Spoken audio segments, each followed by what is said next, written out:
Critical Role Recap Season 2, Episode 58.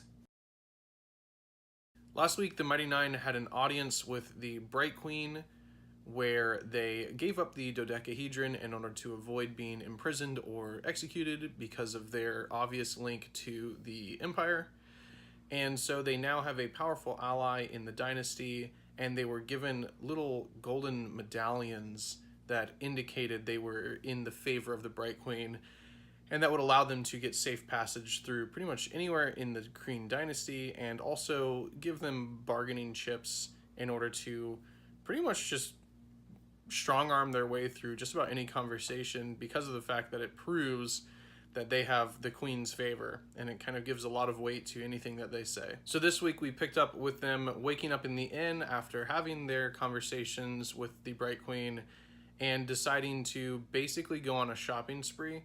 That's what most of this episode was. There was no actual combat. So they split up the party, and Caleb and Bo went over to the library to try and do some research on finding books and getting some paper and ink for him, of course, and also to speak with a professor that the Bright Queen had directed them to go over and give aid in some way.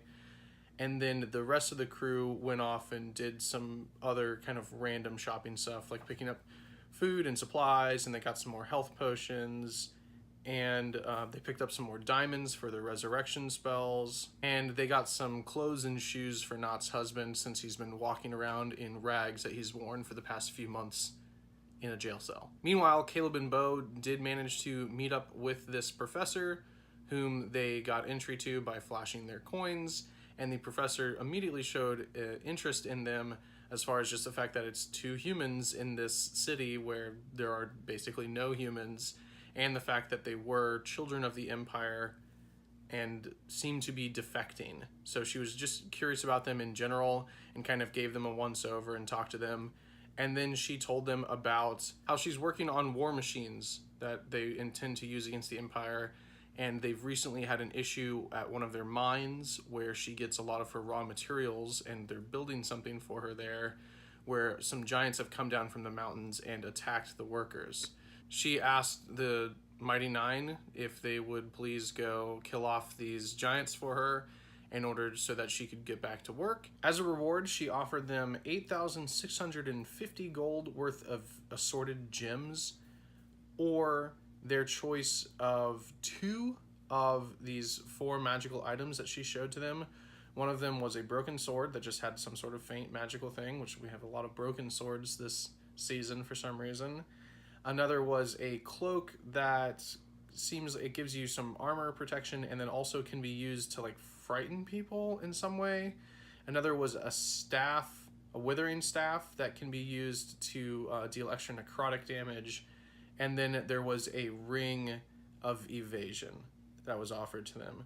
So they could either take the gems as their reward, the 8,650 gold worth of gems, or pick 2 items, or they could do half gems and 1 item, is what they were told. They decided to decide what reward they wanted later, and took on the job at this point and agreed to help her out. She also said if they wanted to earn themselves a little bonus from her to curry favor specifically with her, they could publicly embarrass the foreman of the work camp that they were reporting to. She wanted to make sure that the Mighty Nein were the ones who successfully dealt with the trolls, and not this guy, because apparently they have a little bit of a workplace rivalry where they just don't like each other. So the Mighty Nein met back up at this point, spent the night, and then set off the next day towards this work camp, towards the mine where the giants were that they needed to take care of. They mounted up on their moorbounders and made a speedy path through the city and through the Shadowlands, or I can't remember what it's called, through the ghost-infested part of the city, where they came upon some guards who had anointed spears that they would use to try and protect people who were traveling on the road from these ghosts and spirits. And then they made their way to the camp. Once they arrived at the camp, Ford immediately started dressing down the foreman and using a very high intimidation roll. Made him look like a complete idiot in front of all of his men, so they could definitely successfully check off the box of embarrassing this foreman as they asked him some questions about where the giants were, and just to try and gather some information. Then after they thoroughly dressed him down, they took one of the workers as a guide and made their way towards the giants. We ended off the episode with Ashley Johnson, who is finally back with us, rolling a natural 1 during a stealth check, and then a giant chucked a boulder at her, and that's where we're going to pick up next week. So the Mighty Nein will be immediately starting combat with 7 or 8 gray giants. I'm not sure what specific kind of giants they are, but they're supposed to be mountain-dwelling giants at the very beginning of next week's episode. But yeah, that was pretty much it. So thank you for watching, and I'll see you next time.